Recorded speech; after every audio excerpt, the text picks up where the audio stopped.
Welcome to the deep dive. Today, we're pulling back the curtain on something fascinating. It's the often unseen choreography behind basically every physical product you interact with. We're diving into the really intricate world of manufacturing, and we'll use the journey of a bicycle, from concept to your curb as our guide. So picture this, a company that builds its bikes mostly in-house, but relies on specialized external partners for key bits like maybe high-performance tires or those comfy ergonomic seats. Our mission today is to give you a real shortcut, a way to understand the moving parts of an operation like this. We're going to unpack the crucial roles, the teams that make a complex business like this actually run, and maybe even more importantly, how success isn't just hoped for, it's meticulously measured.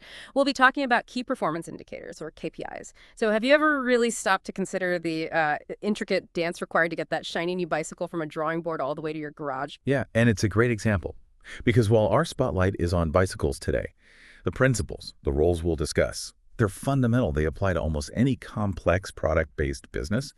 By understanding these specific functions and, crucially, their individual KPIs, you really gain a powerful lens. It's a way to see how efficiency, quality, innovation, how they're all tracked, driven, and, well, ultimately, how they define success. It's about seeing the strategic why behind every operational what. That's the perfect way to frame it. Okay, let's peel back the layers on this fascinating blueprint then. We're going to walk through the various teams involved and really explore what success actually looks like for each of them. But first, let's just make sure we're clear on what we mean by KPIs. We hear the term all the time, right? Right. But at their core, KPIs are those vital metrics. They reveal how well a team, or maybe the entire business, is performing against its strategic goals. They're not just numbers floating around. They're the signals that guide decisions. They highlight bottlenecks. And ultimately, they tell you if you're moving in the right direction. Exactly. Think of them like the instruments on a cockpit dashboard. Yeah. Giving you real-time insight into a flight of the business. Are you on course? Is everything running smoothly? Perfect analogy. Okay, let's begin where every great product starts, with the visionaries. We're calling this section the innovators and strategists, the people who first bring an idea to life. Indeed. This is really the genesis of innovation. It sets the entire chain in motion.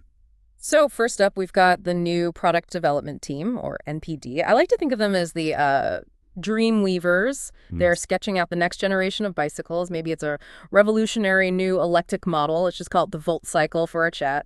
They base their designs on market trends, customer needs, pushing the boundaries of what's possible. And they have to collaborate really closely with R&D, quality control, even the sourcing teams. They need to ensure their designs aren't just brilliant on paper, but also, feasible and cost-effective to actually produce.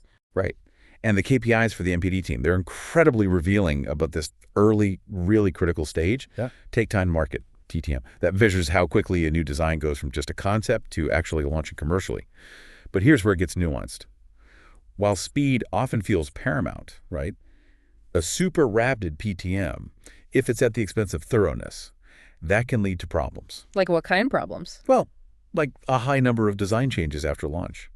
Or even worse, a low new product introduction success rate, the NPI success rate. Imagine rushing our Volt cycle to market, only to find out, the battery pack has a critical flaw, needs a costly recall. Ouch. Exactly. That's a direct hit to the NPI success rate. And it tells you the market didn't truly want what was built, or at least not in that state. So balancing TTM with NPI success, that's a constant strategic tension for this team. It directly impacts competitiveness and, well, long-term reputation. That's a really powerful point. So it's not just about getting it out fast, it's about getting it right. Okay, so once the NPD team has a vision, the product managers step in. I've always thought of them as the ultimate product owners, kind of guiding the whole journey. That's a good way to put it.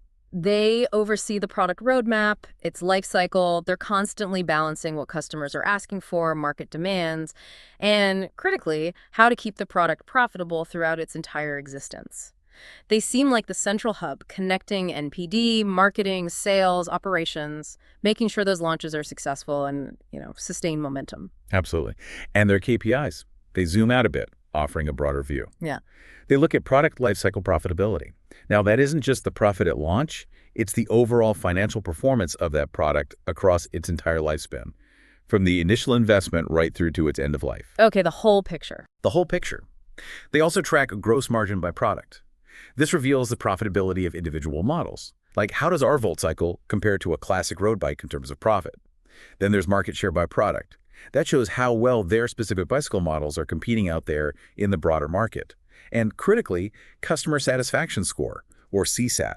This gives them direct feedback on customer happiness. So if people are buying the Volt cycle but they're not happy. Exactly. If CSAT for the Volt cycle is consistently low, even with strong sales, that's a huge red flag. It points to potential long-term issues, stuff that impacts brand loyalty, future sales. That's something a product manager has to jump on quickly. Makes sense. Okay, moving up to the very top, we have management. The leadership, the executives, these are the visionaries maybe, setting the strategic direction for the entire company. They're managing the overarching profit and loss, the P&L, and allocating all the budgets to fuel growth and innovation. Yeah, and their KPIs are really the ultimate health check for the entire business. They reveal its financial pulse. They're keenly focused on gross margin percent, which is the overall profitability of sales for the whole company. Yeah. And then there's EBITDA. You hear that one a lot. Earnings before interest, taxes, depreciation, and amortization. Right, EBITDA. What does that really tell them? It's a really powerful proxy for the company's operational profitability. Yeah. It shows how well the core business is running before you factor in things like financing decisions, tax strategies, or big capital expenditures. It's about the engine itself. Got it. They also track return on investment, ROI. That shows how effectively capital is being used to generate returns. So for instance, if they invest heavily in a new automated assembly line for our Volt cycle, ROI measures if that big investment is actually paying off financially. And finally, strategic project completion rate. This just tells them if they're successfully executing major company-wide initiatives, things like expanding into new markets or maybe launching an entirely new product category. These top-level KPIs, they're truly the compass for the entire organization. They show if the company isn't just busy, but actually, thriving. From vision to execution, let's now turn our attention to the market frontliners. These are the teams connecting directly with the customers. Right. This is where the bicycle truly meets its rider. So the sales team, they're the revenue drivers. They're out there selling bicycles through, well, various channels, maybe directly from their website or perhaps through a network of independent dealers. They're also really vital conduits of market input. They provide that real-time feedback on trends, what competitors are doing, back to the folks doing the demand planning. For them, yeah, it's all about conversion and growth. They track sales revenue, obviously the total income generated. Sales growth percent shows how that revenue is increasing, year over year or period over period. Conversion rate is absolutely critical. What percentage of those inquiries or leads actually turn into a real sale? That seems key. It is. And customer retention. This measures their ability to keep existing customers coming back, maybe for another bike, accessories, or even getting them to refer new customers. Think about it. A high retention rate for the Volt cycle shows customer loyalty. And that's far more cost-effective than constantly having to acquire brand new customers. Good point. Okay, working hand in hand with sales, we have the marketing team. They're the ones doing the market research, figuring out who the ideal Volt cycle buyer is, and then creating those compelling campaigns that generate buzz and, well, demand. Yeah, and the marketing team's KPIs, they tie directly back to how effective they are at generating those leads and building up the brand equity. Marketing ROI is a big one. Return on investment. Are those, flashy ads for the Volt cycle actually translating into profitable sales? You have to know if the spending is working. Exactly. They also track the lead-to-customer ratio. How many of those marketing leads ultimately convert into paying customers? It connects directly to the sales team's conversion rate. Brand Awareness Index tells them how widely their bicycle brand is recognized in the market. That's a key long-term asset.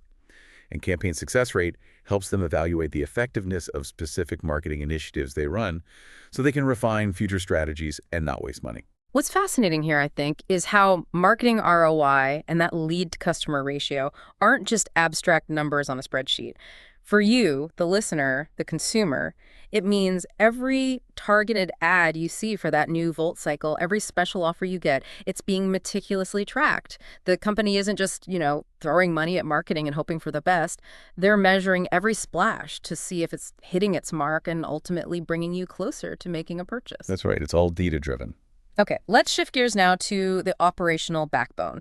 These are the teams actually making and moving the product. This is where the rubber literally meets the road.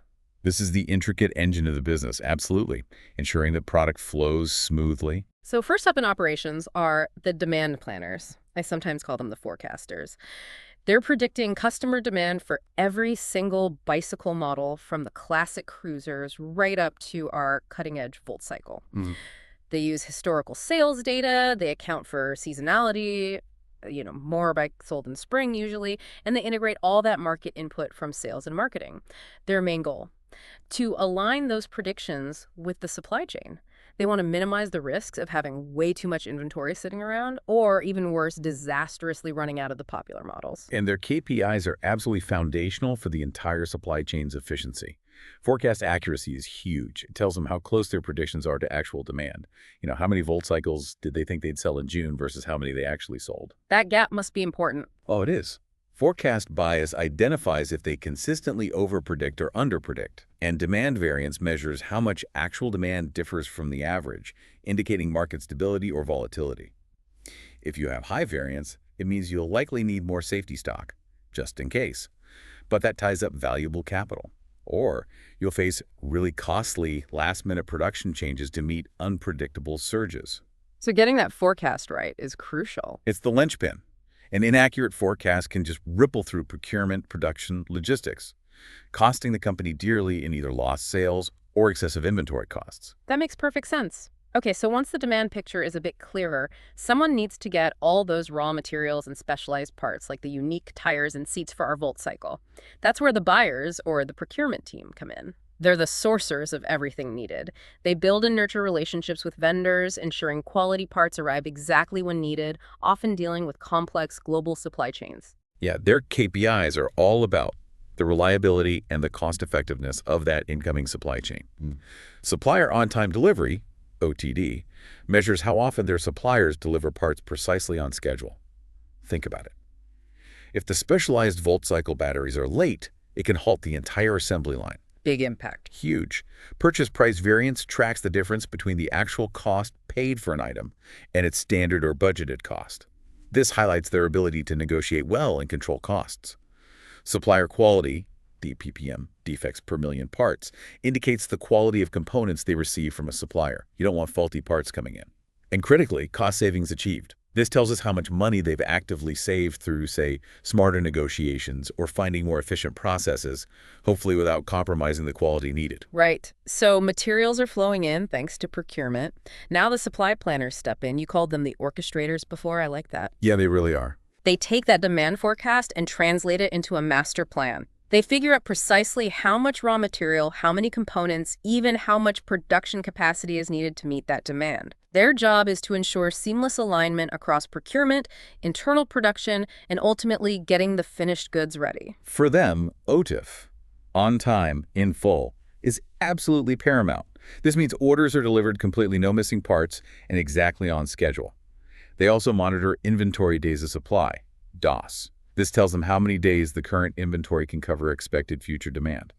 So too high is bad, too low is bad. Exactly. A high DOS might mean too much capital is tied up in stock just sitting there.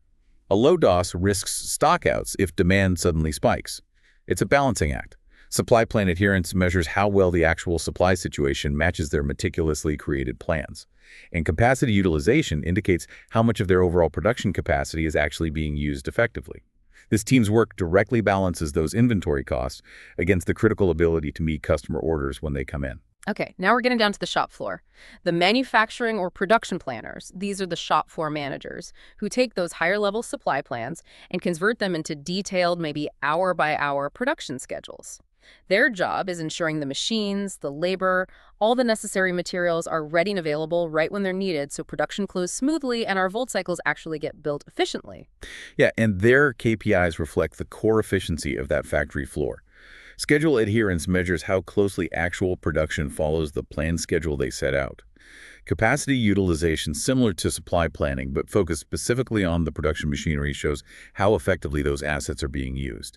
But the real gold standard here, I'd say, is overall equipment effectiveness, or OEE. OEE, I've heard that one. What does it actually measure? It's powerful because it's a composite matter. It combines three key things. Availability, basically, is the machine running when it's supposed to be running. Performance, is it running at its optimal, fastest possible speed? And quality, is it producing good parts without defects the first time? Ah, okay. So it brings it all together. Exactly. A high OEE Means your volt cycle assembly line is rarely down, it's running close to its theoretical maximum speed, and it's producing very few defective bikes. Yeah. It's a really holistic measure of how well your entire production operation is truly running. Got it. Okay, so the bicycles are built. Now they head to the warehousing team. You call them the inventory guardians. That fits, yeah. They handle the storage, both raw materials coming in and those finished bicycles going out. They're meticulously organizing, picking, packing, and then dispatching orders, either to customers directly or maybe to distribution centers. Their metrics focus intensely on efficiency and accuracy within that physical warehouse space. Warehouse space utilization measures how efficiently they're using their storage space. Are they maximizing every square foot for our volt cycles? Or is there wasted space? Inventory accuracy is critical. How closely does the physical count of inventory match what their computer system says they have? Misplaced spikes mean lost sales and very frustrated customers. Order picking accuracy checks the correctness of items picked for customer orders. Sending the wrong model or color is a big headache. And dock-to-stock cycle time. This measures the speed from when goods, like incoming parts, are received at the loading dock to when they're actually put away and made available in storage. It's a key indicator of their inbound logistics efficiency. Okay, nearly there. Finally, we have the logistics team. You describe them as the delivery network. That covers the last mile, but also the first mile, right? Precisely. They manage both the inbound materials coming into the factory and the outbound finished goods going out to dealers or directly to customers. They're coordinating with transporters, managing routes, and making sure those volt cycles get to their eager new owners safely and on time. And their KPIs are all about movement, speed, and cost. On-time delivery, OTD, again, but this time focused on the final delivery measures, how often deliveries reach their ultimate destination precisely on schedule. This is a huge customer satisfaction point. Freight cost per unit tracks the cost of shipping one bicycle or maybe one key component, highlights shipping efficiency. Delivery lead time is the total time from when a customer places an order to when they actually receive it. That's a key customer expectation these days. And damage rate in transit. This tracks the percentage of goods that unfortunately get damaged during shipping. Damage means costly returns, rework, unhappy customers. You mentioned OTD appearing for suppliers, now for logistics. Yes, and that highlights something really important, the interconnectedness of all this. If procurement doesn't get parts in on time from suppliers, Then production can't make the bikes on time. exactly, and then logistics can't get the finished bikes out to the customer on time. Success for one team, especially in operations, often hinges directly on the performance of others upstream or downstream. It's a chain. That's a great point. Okay, now let's talk about the final category, the enablers. These are the teams that make sure everything else runs effectively, using quality and data to drive the whole system. Yeah, these are the teams that support and continually improve the entire operation. They help make it smarter, more reliable. So the quality team, our standard bearers, they're meticulously inspecting incoming materials like those specialized volt cycle batteries and the finished products rolling off the line. They ensure compliance with all the quality standards and manage crucial audits. Their KPIs directly impact the company's reputation and, critically, its costs. First pass yield, FPY, is a big one. It measures the percentage of products that pass inspection the very first time without needing any rework or fixing. Why is that so important? Because a low FPY means wasted materials, wasted labor time, and production delays. It's pure inefficiency. Defects per million, DPPM, quantifies the number of defective parts or products per million produced. The goal is always to get this number incredibly low, aiming for near perfection. Internal rejection rate tracks products that they reject during their own internal quality checks before they even get near a customer. And perhaps the most critical one is cost of poor quality, or TOPQ. Cost of poor quality, what does that include? It calculates all the costs incurred because of defects. And this isn't just the obvious stuff like the cost of rework or scrapping a bad frame. It includes hidden costs too.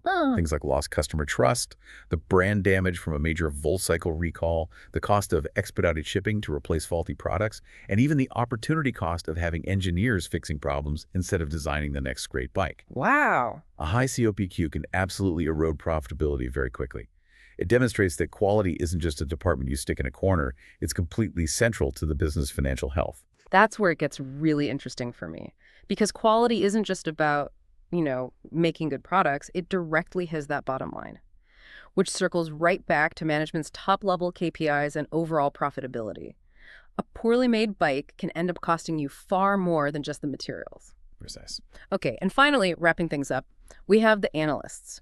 Whether they're called business analysts, operations analysts, data analysts, these are the insight providers. They're the ones delivering the crucial data to support decisions across the entire board. They track performance, they build all those reports and dashboards that, frankly, every other team relies on to see how they're doing. The analysts are truly the nervous system of the whole operation. Their own KPIs measure how effectively they provide that vital information. Report accuracy and timeliness ensures the data they provide is reliable and prompt.